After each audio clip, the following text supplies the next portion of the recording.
হয়েছিল দুটি বাইক। খুনে ব্যবহৃত বাইক দুটি একই ব্যক্তির বলে খবর পাওয়া যাচ্ছে।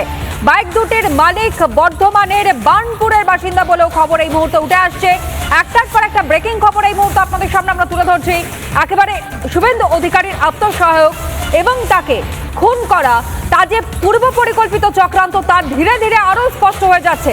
রেকি করে খুন করা হয়েছে, ভাড়াটে দিয়ে খুন করা হয়েছে এবং সর্বোপরি যে তথ্য এই মুহূর্তে আপনাদের সামনে রাখছে, খুনের জন্য ব্যবহার করা হয়েছিল দুটি বাইক এবং খুনে ব্যবহৃত বাইক দুটি একই ব্যক্তির বলে খবর। সেই দুটি বাইক একই ব্যক্তির নামে রেজিস্ট্রেশন হয়েছিল।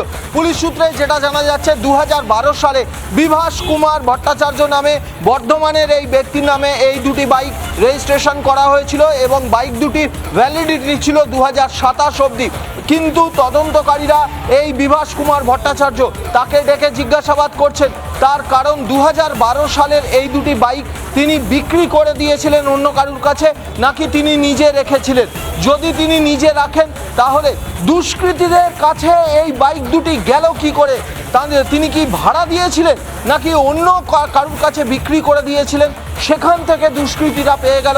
গোটা বিষয়টা সম্বন্ধে জানতে এই মুহূর্তে বর্ধমান জেলা পুলিশ, বর্ধমানের বাসিন্দা, বর্ধমানের বার্নপুরের বাসিন্দা এই বিভাস কুমার ভট্টাচার্য, তাকে জিজ্ঞাসাবাদ করছে বর্ধমান জেলা পুলিশ। এই মুহূর্তে এই ঘটনার তদন্ত যিনি চালাচ্ছেন সেই একজন পুলিশ কর্তা, তিনি আগে বর্ধমান জেলা পুলিশের শীর্ষ আধিকারিক ছিলেন। সেই পুলিশ কর্তার নির্দেশেই বর্ধমান জেলা পুলিশ এই মুহূর্তে বার্নপুরের নিবাসী এই বিভাস কুমার ভট্টাচার্যকে জিজ্ঞাসাবাদ করছে। বাইকগুলো তার নামে রেজিস্ট্রেশন, অথচ দুষ্কৃতীদের হাতে গেল কি করতে।